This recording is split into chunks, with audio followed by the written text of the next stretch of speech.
Getting about those, thanks again for tuning into yet another video. Infamous, coming at you live from the West Coast City again, San Jose, California. So here we are standing in front of my Sportster. I'm calling it the XLR ST. XLR, XL full frame, R Roadster, ST Sport Touring, because it's got the clamshell bags and the FXLR ST fairing. So I already touched upon this subject, miles per gallon, with this current setup.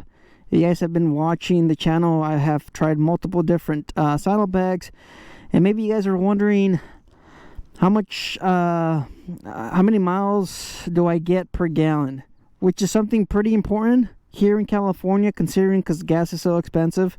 So this is currently my daily commuter. I've been riding this pretty much every day to work.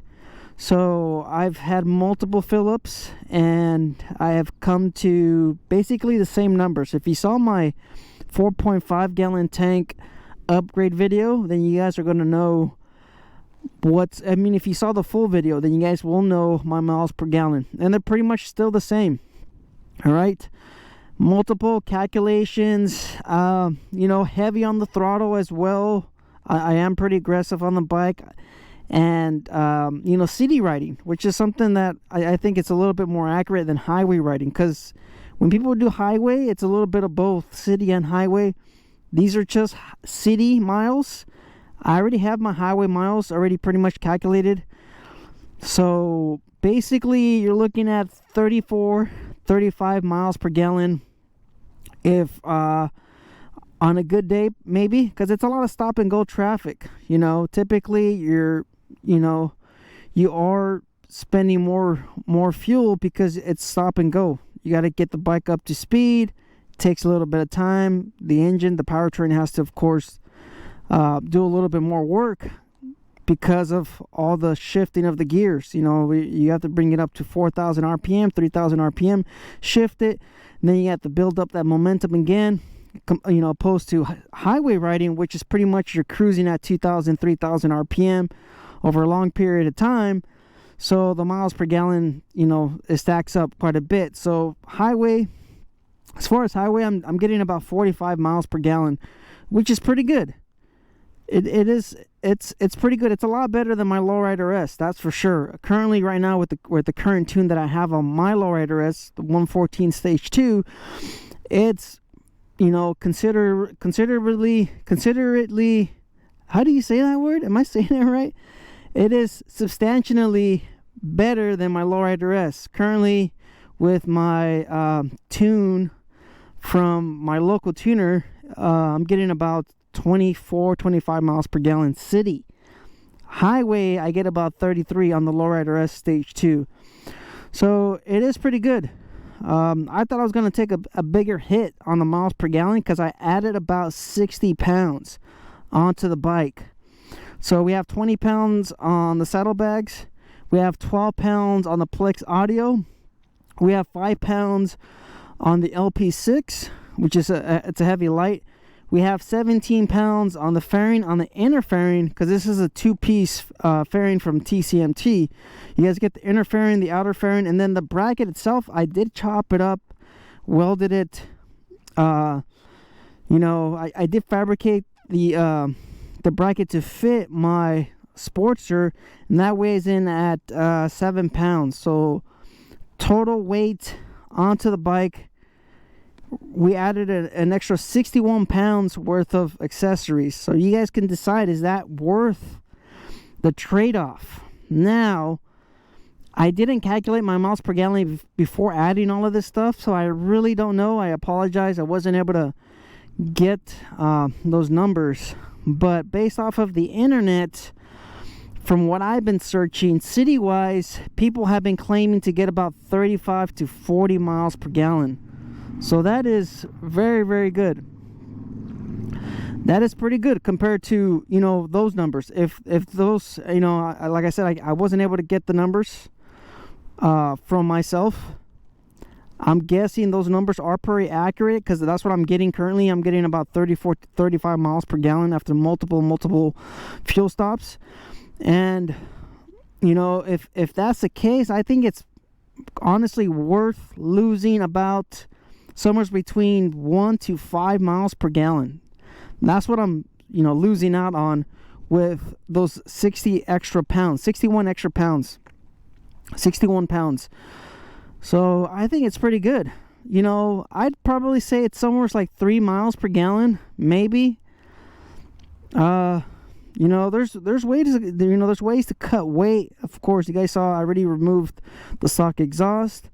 You can swap out the battery for lithium. You get, you know, there's ways to cut weight, of course. But you know, just to lose out on, you know, 3 miles per gallon, it's not that bad. And I think it's actually quite honestly worth it, considering that you're getting wind protection. I also have the speakers, the Plex audio. I have better lighting with the LP6, and then I have some storage capacity with the clamshell Viper XL bags from Viking Saddlebags or Viking bags. So you guys can let me know in the comments, is that, you know, is all of this worth losing potentially 2 miles, 3 miles per gallon? I think it is. You know, I think it looks badass the way it sits.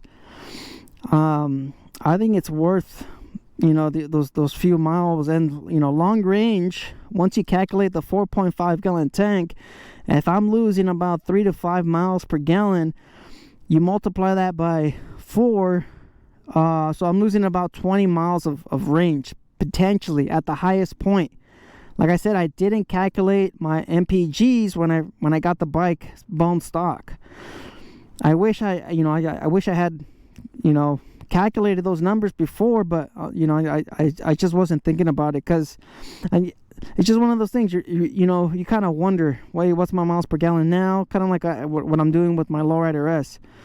So, like I said, at the max, I probably lost somewhere like probably 20 miles. You know, at the low end, I probably lost about 5 miles of range city-wise.